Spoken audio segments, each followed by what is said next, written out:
Janne? Joo, päivä tässä on lääkäriterveyskeskus. Me olemme sovimme eilen, että soitan sinulle. Kyllä. Joo, tässä on Janne. Minä löysin vain yksi lääkäri, kuka on Turussa vielä. Ja aikaisemmin hän oli kirjoittanut kannabisreseptin. Se on Eesti Laaksonen. Joo, mä olen hänen kanssa keskustellut ja hän sanoi mulle, että ota yhteyttä omaan terveysasemaan. Okei. No, meidän ihan 100% kielletty kirjoittamaan kannabisresepti ja se on ihan tämä kipupoliklinikan linja myös meillä terveyskeskuksessa. Niin. Että ei se onnistu meidän kautta. No, mitä mä nyt teen sit seuraavaksi? No, tässä en osaa, mitä on Janne sinun tilanne. Miksi hän ei ota sinun? Oliko aikaisemmin hän kirjoittanut sinulle resepti tai mitä tapahtunut? Esti Laaksonen. Joo. No hän on kirjoittanut mulle aikanaan sen ihan ensimmäisen reseptin. Joo. Ja sitten hänellä kasvoi potilasmäärät niin isoksi, että hän lopetti kokonaan kirjoittamisen. Okei. Ja nyttemmin hän on ilmeisesti aloittanut sitten uudestaan, mutta kun mä en kuulu enää hänen potilaisiin, niin hän ei suostu hoitamaan mua. Joo, no minun mielestäni sinä voit ihan pyydä, että minä kirjoitan nyt tekstiä sinun tämmöinen, että terveyskeskuksessa ei missään tapauksessa kirjoitamme, mutta jos olet hän ihan ihminen ja jos hän aikaisemmin oli kirjoittanut, minä luen nyt hänen tekstiä, että hänellä on niin paljon ihmisiä, mutta minun mielestäni siinä jonkun verran tämä on poikkeava ihminen, että voi olla, että hän ottaa kantaa sinun. No siinä tapauksessa sä voisit kysyä sitä häneltä. No minä en soitan tietenkin. Minä vain kirjoitan tekstiä, että terveyskeskuksessa ei kirjoiteta reseptiä. Niin, mutta ymmärrätkö, että jos mulle sanotaan joka paikasta, että ei, niin kyllä tässä on pakko jossain kohtaa löytyy joku taho, joka tämän asian ottaa hoitakseen. Näin ei voi toimia. Te ette voi toimia näin. Joo, mutta minä en voi kirjoittaa. Vaikka ymmärrätkö minun myös, että minä en voi kirjoittaa kannabisreseptiä. Sehän on prosessina ihan samanlainen kuin opiaattien kirjoittaminen. Se kirjoitetaan siihen punaiselle huumereseptille ja sen lisäksi sä täytät yhden A4, joka on erityislupahakemus ja sen lähettää apteekki Fimeaa, jonka Fimea sitten käsittelee ja sitten... Joo, en voi tässä tapauksessa auttaa sinulle mitenkään muuta. Kato, kun minusta alkaa vähän tuntumaan siltä, että sä kyllä voit, mutta sä et halua. Minä en voi kirjoittaa, kun meillä terveysasemalla ei kirjoittavat reseptit. No, mutta... Me kirjoitamme kannabisreseptiä ihan samanlaisella kuin kipupoliklinikka. Tässä yksityisellä puolella neurologit voivat kirjoittaa, mutta ei meidän puolelta. Siihen ei tarvita neurologia, siihen riittää ihan hyvin yleislääkäri. Joo, mutta minä en kirjoita. No ja meidän terveysasemalla ei kirjoittavat reseptiä. Se on nyt tullut tässä pari päivän aikana ihan varsin selväksi, että sinä et voi kirjoittaa. Mutta niin kuin mä sanoin sulle eilen, niin mä en enää tiedä, mihin mun pitäisi ottaa yhteyttä.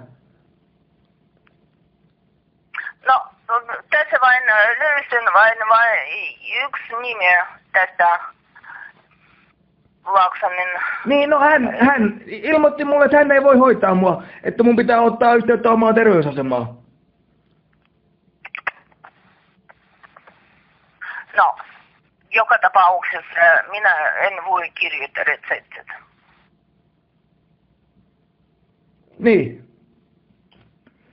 No, mitäs me nyt tehdään sitten? No tässä on Janne minun puolelta vain yksi vaihtoehto, että minä kirjoitan sitten lääkitteen kipupoliklinikalle ja ne katsovat toiset mahdolliset, mitä kipulääkitys ne aloittavat sinulle. Mä olen 7 vuotta nyt pärjännyt ilman yhtä ainutta pilleriä laittanut 7 vuotta. Tässä Janne, kuinka hyvin ymmärrän sinun? Hei, voitko olla ystävällinen kuunnella, kun mä kerron sulle? Voitko olla ystävällinen kuunnella, kun mä kerron sulle? Mä olen viimeiset 7 vuotta pärjännyt ilman ainuttakaan kipulääkettä. Mä en ole yhtään ainutta pilleriä laittanut suusta alas.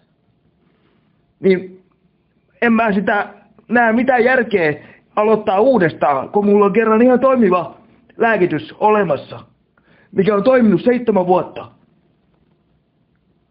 Ette te voi mua vaatia vaan aloittaa syömään pillereitä uudestaan. No nyt on periaatteessa ollut tullut tämmöinen kipulasteri, mikä tekevät ilman mitään opiaisia, vain tämmöinen... Niin fentanyyli, niinkö? Sitäkö tarkoitatte, fentanyyli? Sehän on sama asia. Ei. Se on ihan, valitettavasti en muista nime, mutta se on ihan tämmöinen koko pippuri-lasteri. Siellä ei ole mitään opiaisia. Mä en rupea mitään lääkkeitä syömään, kun mulla on tällä hetkellä toimiva lääkitys. Se on ihan lasteri, ei tarvitse mitään syömään, mutta se on ihan tämmöinen paikallinen hoito, eikä siellä mitään opiaisia. Se on ihan tämmöinen pippuri-lasteri. Joo, mutta yritän nyt ymmärtää, että mä en lääkkeitä rupea syömään, kun mä en ole niitä 7 vuoteen syönyt. Joo, niin. Enkä rupea käyttää myöskään laastareita, koska nekin on kaikki kokeiltu. Mä olen kaikki kokeillut, mitä vaan voi kokeilla, mukaan lukien masennuslääkkeet. Mutta se on uudet laastarit, ne tulivat vasta 2 vuotta sitten, 3 vuotta sitten. No, ja se on siihen mä en lähde. Se ei ole vaihtoehto. No tässä, Janne, minä en voi auttaa sinulle mitään muuten kuin lähitä kipupoliklinikalle. Niin, no siis mua vaan harmittaa tässä tilanteessa se, että ihan sama mihin mä soitan tai kehen mä olen yhteydessä, niin mulle sanotaan joka paikasta, että mä en voi auttaa sua. Niin eihän se voi mennä näin. Joo, mutta sinun edellinen lääkäri, kuka hoitanut sinun kannabisreseptiä, onko hänellä mahdollisuus ottaa sitä? No hän on juurikin se lääkäri, jota Valvira on rajoittanut. Joo, mutta hän voi ottaa yhteyttä ihan tämmöinen lapsen esin. Anteeksi, minne? No ihan tämmöinen lapsesen kanssa hän voi puhua. No ei, kuulemma voi. Okei. Niin.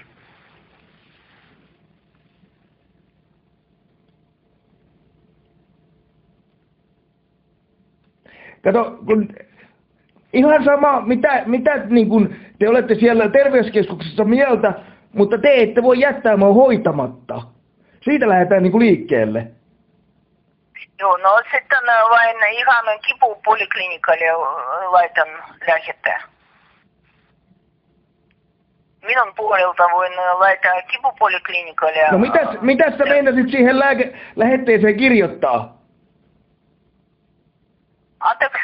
Niin, että mitä sä ajattelit siihen lähetteeseen kirjoittaa? No sinun tarina. Niin, mä sanon sulle nyt kerran vielä, että mä en rupea syömään lääkkeitä, enkä rupea käyttämään myöskään laastareita. Et se on niinku se lähtökohta. No, tässä joka tapauksessa minä en kirjoita mitään kannabisreseptiä. Se on tullut selväksi, eikä siinä mitään, mutta jostain on pakko löytyy joku semmoinen taho, joka sanoo mulle jotain muuta kuin sen, että mä en voi auttaa sua. Tää ei voi mennä näin. Sä tiedät sen ihan hyvin itsekin. Mä ymmärrän sen, että sä olet niin kuin toivottomassa tilanteessa, että sä et tiedä mitä tässä pitäisi tehdä, mutta kun mä olen potilaana vielä toivottomammassa tilanteessa. Mä en voi tehdä mitään, mä en voi mennä mihinkään, mä en voi ottaa osaa mihinkään, koska mulla ei ole reseptiä siihen lääkkeeseen. Mulla on kyllä lääkettä laatikossa, mutta mä en voi käyttää sitä, kun se on lain mukaan laitonta, kun mulla ei ole siihen reseptiä. Mulla on 2 kuukaudeksi lääkettä, mutta mä en voi käyttää sitä, kun muuten mä teen rikoksen. Mitä mun pitäisi tässä kohtaa nyt tehdä? Kerro mulle se.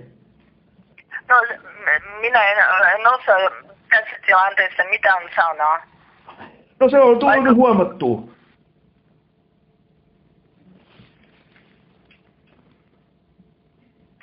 Minulla ei ole ketään tuttavaa lääkäriä, kuka voi kirjoittaa sinulle. Joo, ei ole minullakaan.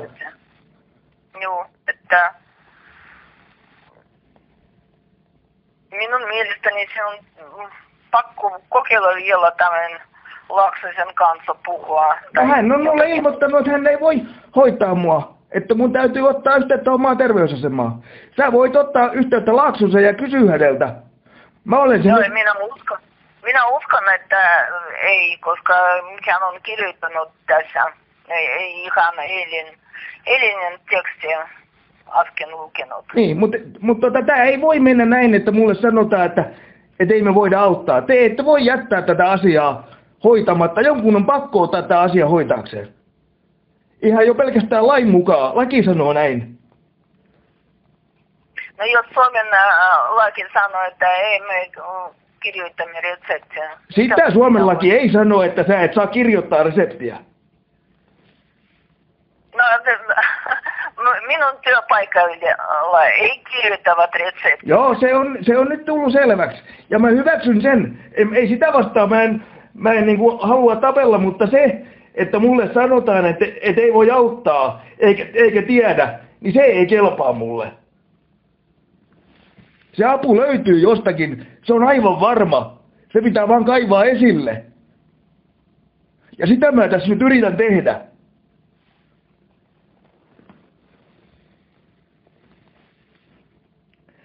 Valitettavasti tässä ei missään kirjoitettu, kuka kirjoittaa tämän yksityisellä puolella kannabisreseptit, mutta... Joo. Ja itse olen yrittänyt ja löytänyt, en aikaisemmin tiennyt mitään tämän Laaksoselta, mutta yritän, minulla ei ole enää mitään Magdalisesta keksiä. Ei ole mullakaan. Ei ole mullakaan. Ja mä olen tässä kuitenkin se, joka tappelee näiden kipujen kanssa. Ja niin kuin mä sulle sanoin, niin mulla on kyllä 2 kuukaudeksi, mulla on kyllä lääkettä. Mä hain apteekista ne, mitä mä sain sieltä ulos. Mutta kun mulla ei ole lain mukaan oikeutta käyttää sitä, kun mulla ei ole siihen reseptiä. Että tää on se lähtökohta.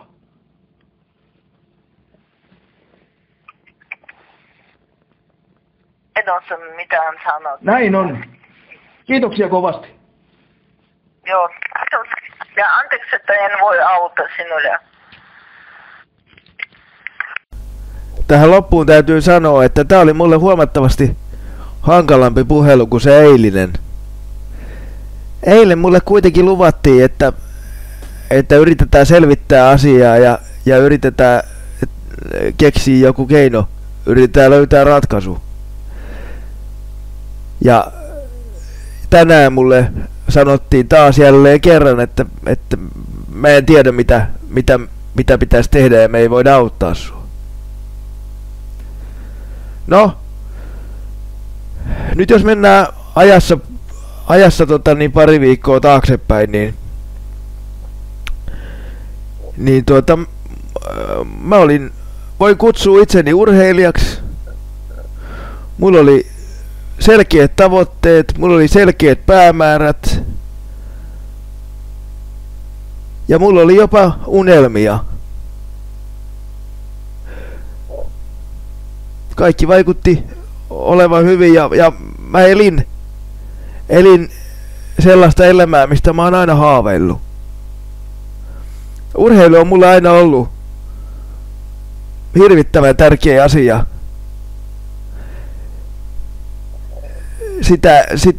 Sitä mä en voi niin kuin riittävän selvästi sanoin kuvata.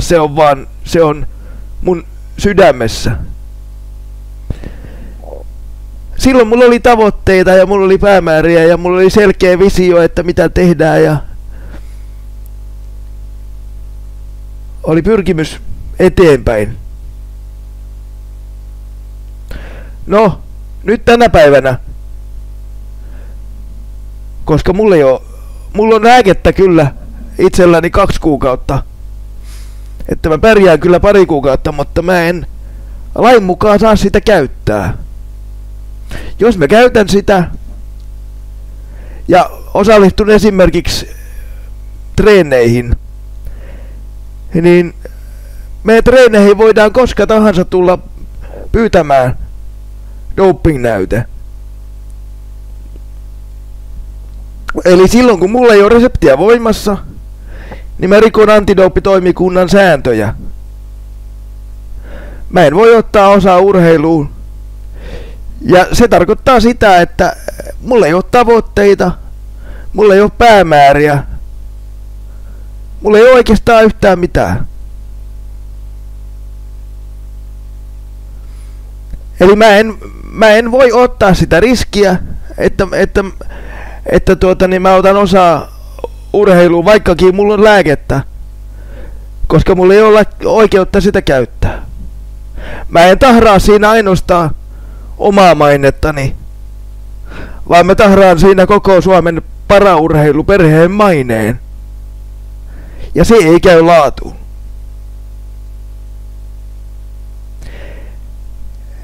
Että tässä valossa nyt järjestelmä on tehnyt minusta kannabiksen viihdekäyttäjän. Ja kun aina puhutaan viihdekäytöstä, niin mä voin kyllä rehellisesti teille kertoa, että mulle ei ainakaan ole yhtään hauskaa. Tällä ei ole viihteen kanssa mitään tekemistä.